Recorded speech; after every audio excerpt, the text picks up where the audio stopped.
Hello dear students. CBSE के 4 board examinations class 10th हो चुके हैं। Science, social science, English and Hindi. बहुत सारे बच्चों के मन में क्या चल रहा है थ्रू आउट द इंडिया कि ये सेट डिफिकल्ट था, वो सेट इजी था। ठीक है, तो मैथ्स का पेपर कैसे आने वाला है। मैंने ये क्वेश्चन अटेम्प्ट किए थे, मैंने ये छोड़ा, मेरे एमसीक्यू में 2 ऑप्शन सही किए थे। ढेर सारे क्वेश्चंस कमेंट सेक्शन में मुझे आए हैं। लगभग लगभग मैंने सारे सारे के सारे डाउट्स क्लियर करे हैं। ठीक है, बट अभी हमारे सामने सबसे बड़ा ऑब्स्टेकल खड़ा है, दैट इज मैथ्स। सबसे बड़ा ऑब्स्टेकल हमारे सामने खड़ा है, दैट इज मैथ्स। 10 मार्च को, आने वाले 10 मार्च को मैथ्स का पेपर होने जाने वाला है। कमेंट सेक्शन में मुझे कई सारे क्वेश्चंस मिले हैं कि सर मैथ्स का पेपर कैसे आने वाला है, इजी या डिफिकल्ट। बेसिक मैथ्स वाले बच्चे भी टेंस पढ़े हुए हैं एंड स्टैंडर्ड मैथ्स वाले बाय डिफॉल्ट टेंशन में बैठे हुए हैं। हम इस वीडियो में डिस्कस कर सकते हैं कि करने वाले हैं, कि मैथ्स का पेपर हमारा किस लेवल तक आ सकता है, डिफिकल्ट सर या मॉडरेट या इजी। ठीक है, अब ये समझने के लिए हमें पहले ट्रेंड समझना जरूरी है कि सीबीएसई ने पिछले जो 4 पेपर हमारे कंडक्ट कराए हैं उनमें उनका फ्लो कैसा रहा। ठीक है, अगर ये ट्रेंड अगर हम पकड़ लेते हैं हमारे हाथ में, करेक्ट, तो डेफिनेटली वी कैन प्रेडिक्ट कि मैथ्स का पेपर हमारा कैसे आने वाला है। ठीक है, अब ये समझने के लिए हमें सोशल साइंस, साइंस, इंग्लिश और हिंदी, इन चारों पेपर का एनालिसिस मैं आपको इस वीडियो में बताने वाला हूँ। एंड फाइनली आपको बताऊंगा, एक प्रेडिक्ट करेंगे हम लोग कि मैथ्स का पेपर कैसे आने वाला है।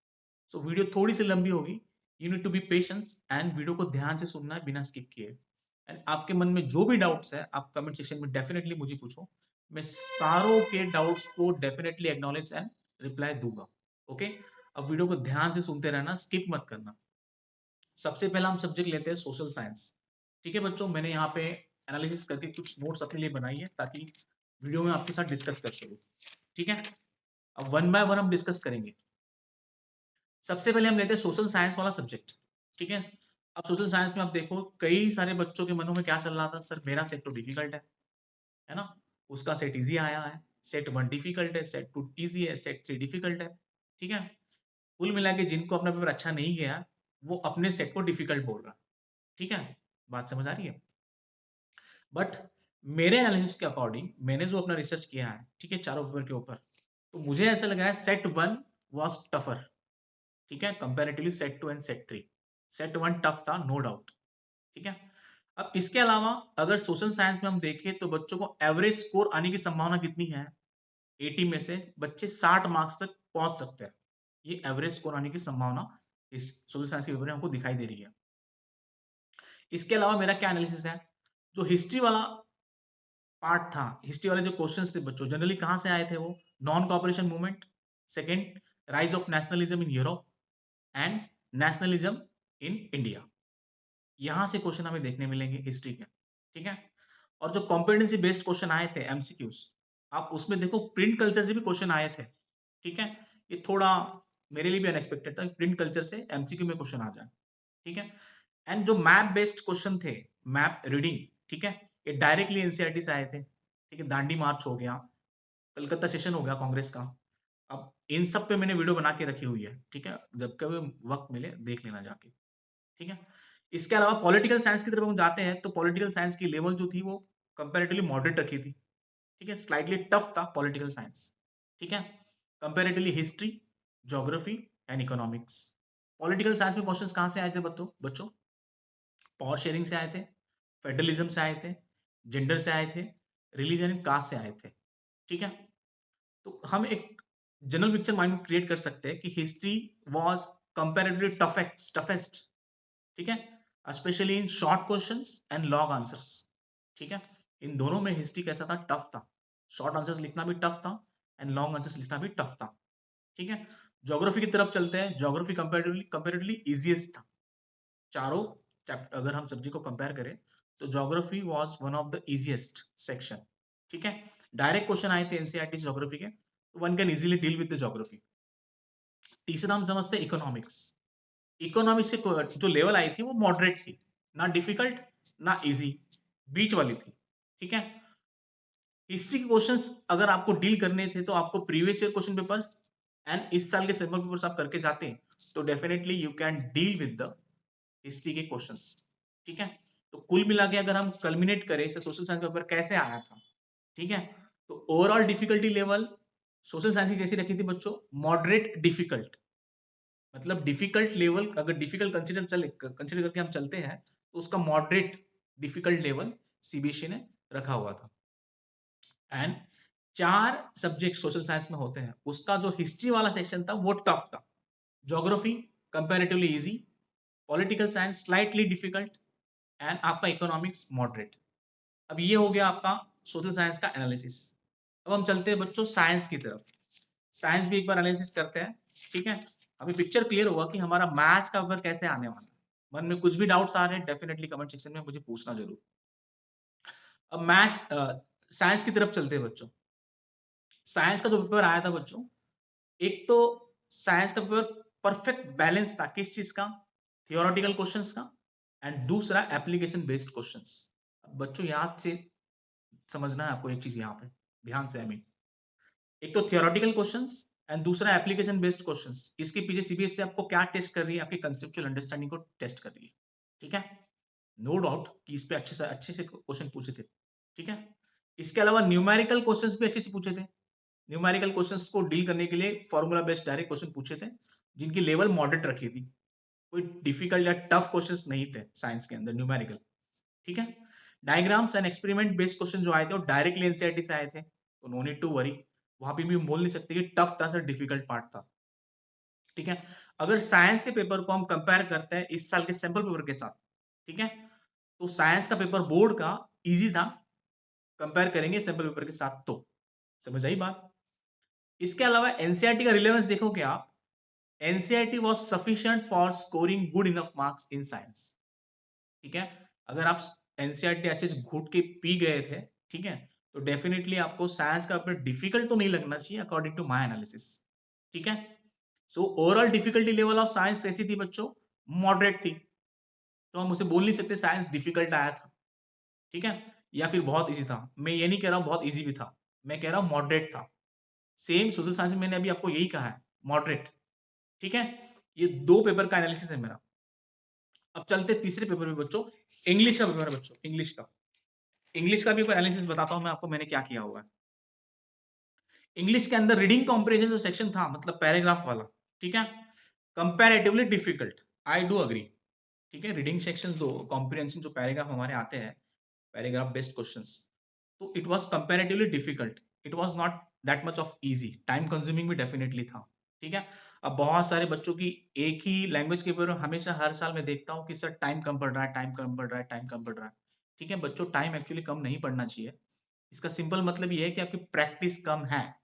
दूसरा, टाइम मैनेजमेंट आपका पुअर है एग्जामिनेशन हॉल के अंदर, ठीक है। अब टाइम मैनेजमेंट इंप्रूव कब होता है, जब आप एग्जाम से पहले प्रैक्टिस करोगे घर पे, तब पॉसिबिलिटी बनती है कि आपका पेपर जो है टाइम के अंदर खत्म हो जाए, ठीक है। तो हम ये कहना उचित नहीं होता कि पेपर लेंथी था, ठीक है। जनरली लैंग्वेज पेपर के साथ ऐसे आप देखने मिलेगा आपको, Sanskrit, Hindi and English, okay.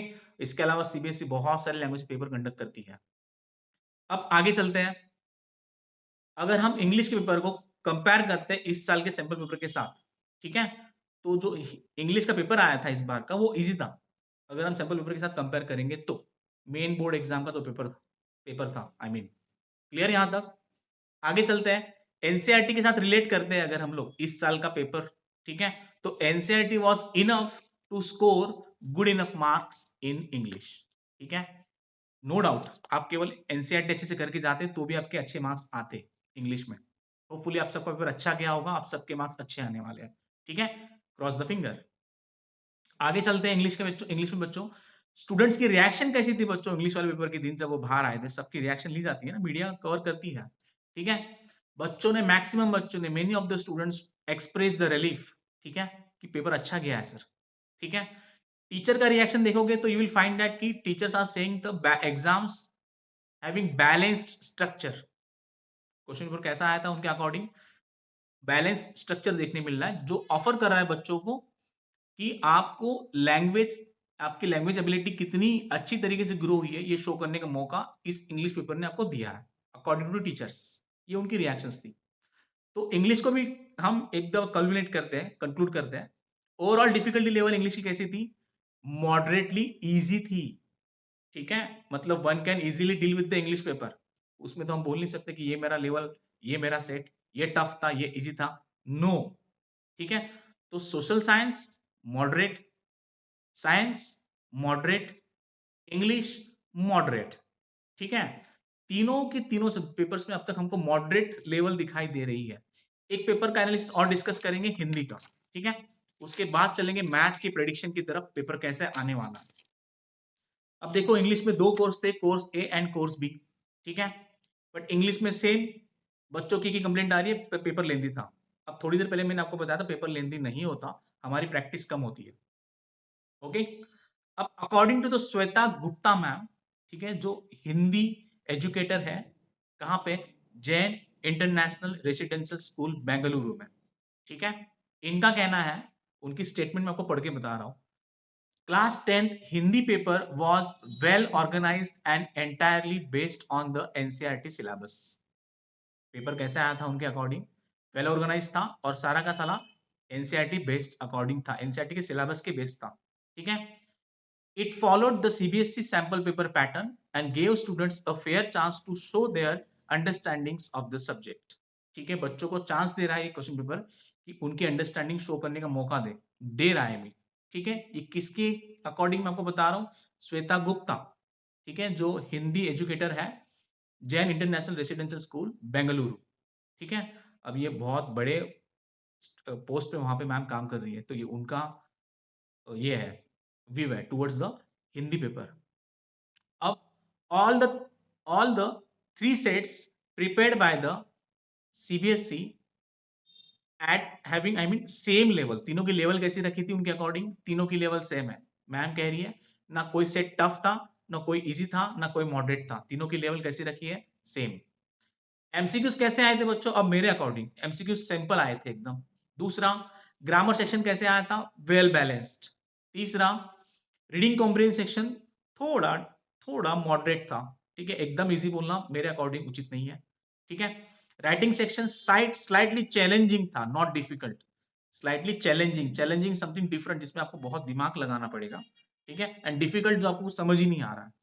तो राइटिंग सेक्शन कैसा था बच्चों, मॉडरेट, ठीक है।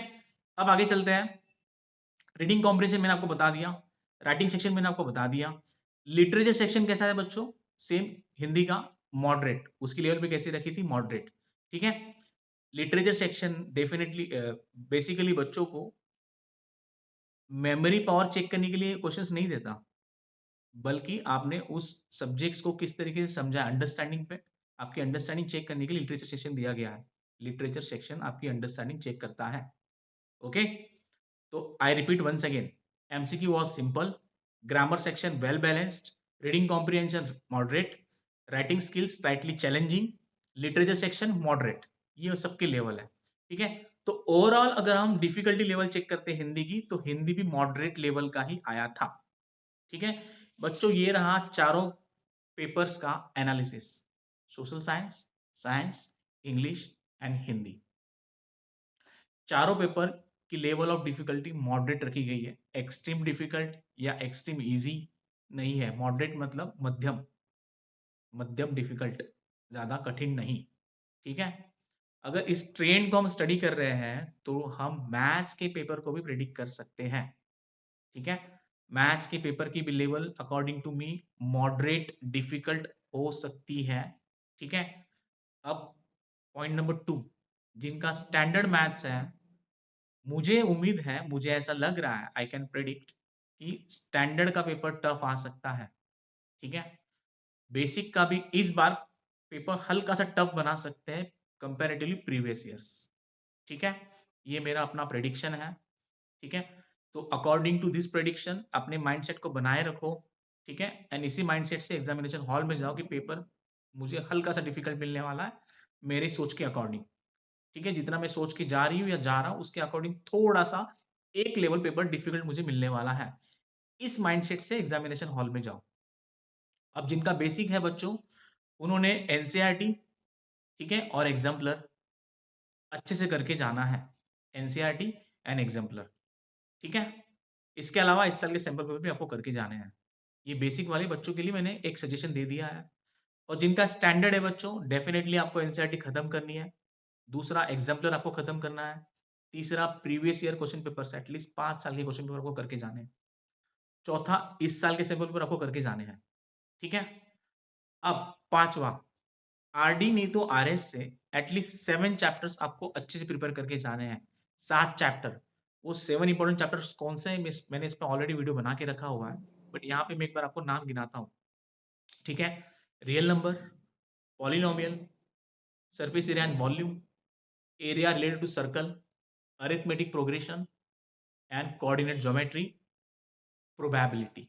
These are the 7 chapters that you need to prepare well. ठीक है। तो बच्चों मैं कंक्लूड कर रहा हूँ वीडियो को अभी। आप लोगों ने माइंडसेट ये बना के चलना है कि पेपर मुझे डिफिकल्ट मिलने वाला है। भूल जाओ कि उसका सेट कैसा है, मेरा सेट क्या है। ठीक है। पीछे वाले का सेट कैसे आया है, मेरी लेवल ऑफ प्रिपरेशन चेक करो बच्चों कि आपकी लेवल ऑफ प्रिपरेशन क्या है। ठीक है। बचे कुछ 3-4 दिन है। गिव योर बेस्ट, बेस्ट अब तक का बेस्ट दो अपना। ठीक है। कुछ भी डाउट हो कमेंट सेक्शन में डेफिनेटली पूछो। ट्रस्ट मी, सबके फीडबैक्स मिलेंगे। ठीक है। सबके फीडबैक्स मिलेंगे। ठीक है। होप मैंने आपका थोड़ा टेंशन कम कर दिया होगा। ठीक है। क्योंकि माइंडसेट अब फिक्स हो चुका है पेपर कैसे आने वाला है, और वैसे पढ़ के आपको जाना है। ठीक है। एंड डेफिनेटली वीडियो अच्छा लगा हो तो लाइक करो, अपने दोस्तों के साथ शेयर करो, एंड प्लीज इस चैनल को जरूर सब्सक्राइब करना है। It will support us. ठीक है। अब मिलेंगे नए वीडियो में नए टॉपिक के साथ। तब तक के लिए थैंक यू सो मच।